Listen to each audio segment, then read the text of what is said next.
នៅតាមបណ្ដោយជួរភ្នំក្រវាញមានភូមិបុរាណមួយឈ្មោះថាបភូមិព្រះអង្គរងភូមិនេះស្ថិតនៅដាច់ស្រយាលពីពិភពខាងក្រៅនិងហ៊ុំព័ទ្ធដោយព្រៃក្រាស់ខ្មឹកដែលអ្នកស្រុកជឿថាជាផ្ទះរបស់ព្រលឹងខ្មោចនិងសត្វសាហាវជាយូរលង់មកហើយអ្នកភូមិតែងតែរស់នៅដោយគោរពតាមដំណំរបស់ចាស់ទុំគឺមិនដែលហ៊ានចូលព្រៃជ្រៅពេកឡើយដោយខ្លាចក្រែងប៉ះពាល់ដល់អ្នកតារក្សាព្រៃប៉ុន្តែរឿងរ៉ាវរន្ធត់បានចាប់ផ្ដើមឡើងនៅពេលដែលតាបុត្រកសិករម្នាក់ដ៏សុភាពរាបសារបានបាត់ខ្លួនយ៉ាងអាថ៌កំបាំងគាត់បានចូលព្រៃតាំងពី3ថ្ងៃមុនដើម្បីកាប់អុសនិងរកផ្សិតប៉ុន្តែមិនឃើញត្រឡប់មកវិញឡើយក្រុមគ្រួសារនិងអ្នកភូមិបាននាំគ្នាដើររកនៅជុំវិញជាមប៉ុន្តែមិនឃើញដានឡើយភាពភ័យខ្លាចបានគ្របដណ្ដប់ពេញភូមិខណៈដែលខ្យល់បក់មកពីខាងព្រៃកាន់តែត្រជាក់និងគួរឲ្យព្រឺព្រួចនៅថ្ងៃទី4សុភាយុវជនម្នាក់ដ៏ក្លាហានកុសលមិត្តសម្លាញ់និងច័ន្ទនារីម្នាក់ដ៏ទន់ភ្លន់ដែលជាមិត្តភក្តិជិតស្និទ្ធរបស់តាបុត្របានសម្រេចចិត្តចូលព្រៃជ្រៅទៅរកគាត់ដោយមិនស្ដាប់ការហាមឃាត់របស់មេភូមិពួកគេបានធ្វើដំណើរតាមដានជើងចាស់ដែលចាប់ផ្ដើមបាត់ទៅនៅក្នុងព្រៃដ៏ក្រាស់និងងឹតពន្លឺព្រះអាទិត្យសឹងតែមិនអាចទម្លុះមកដល់ដីឡើយខណៈដែលពួកគេដើរកាន់តែជ្រៅភាពស្ងប់ស្ងាត់នៅក្នុងព្រៃចាប់ផ្ដើមកាន់តែគួរឲ្យខ្លាចគ្មានសម្លេងសត្វគ្មានខ្យល់បក់មានតែសម្លេងដង្ហើមនិងសម្លេងឈ្នាន់របស់ពួកគេប៉ុណ្ណោះ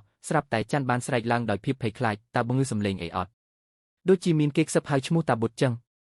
សុភានិងកុសលបានស្ដាប់ដោយប្រុងប្រយ័ត្នប៉ុន្តែមិននឿអ្វីឡើយពួកគេបន្តដំណើរដោយភាពប្រុងប្រយ័ត្នភ្លាមនោះក្លិនស្អុយរលួយយ៉ាងខ្លាំងបានបក់មកតាមខ្យល់ក្លិននេះកាន់តែខ្លាំងទៅខណៈដែលពួកគេខិតជិតទៅរកគុម្ពោតព្រៃដ៏ធំមួយនៅទីនោះពួកគេបានឃើញអាសនៈចាស់មួយដែលអ្នកស្រុកមិនដែលហ៊ានចូលមកជិតវាជាអាសនៈរបស់អ្នកតាដែលត្រូវបានគេបោះបង់ចោលហើយនៅខាងក្រោយអាសនៈនោះក្រោមគំនរស្លឹកឈើនិងមែកឈើងាប់ពួកគេបានប្រទះឃើញសាកសពរបស់តាបុត្រភាពរន្ធត់បានកើតឡើងពេញបេះដូងរបស់ពួកគេតាបុត្រមិនបានស្លាប់ដោយធម្មជាតិឡើយសាកសពរបស់គាត់ត្រូវបានគេចងភ្ជាប់ជាមួយនឹងវល្លិខ្មៅដ៏រឹងមាំទៅនឹងរូសដើមឈើធំមួយមុខរបស់គាត់ដែលធ្លាប់តែទន់ភ្លន់និងញឹមឥឡូវនេះបង្កប់នៅក្នុងការស្រែកយំយ៉ាងធ្ងន់ធ្ងរនៃភាពភ័យខ្លាចភ្នែករបស់គាត់បើកធំសម្លឹងមកពួកគេសម្លៀកបំពាក់របស់គាត់ត្រូវបានរហែកកម្រិតនៃរបួសគួរឲ្យតក់ស្លុតពេញខ្លួនដែលហាក់ដូចជាត្រូវបានគេធ្វើទារុណកម្មមុនពេលស្លាប់នៅជុំវិញសាកសពមាននិមិត្តសញ្ញាចម្លែកត្រូវបានគេឆ្លាក់លើដីដែលហាក់ដូចជាពិធីសាសនាណាមួយខណៈដែលពួកគេឈរនៅទីនោះដោយភាពតក់ស្លុតស្រាប់តែសំឡេងខ្សឹបខ្សៀវដែលច័ន្ទបានឮចាប់ផ្ដើមកាន់តែខ្លាំងវាជាសំឡេងដែលមិនមែនជាមនុស្សវាហាក់ដូចជាសំឡេងរបស់ព្រលឹងដែលមិនបានទៅចាប់ជាតិភ្លាមនោះ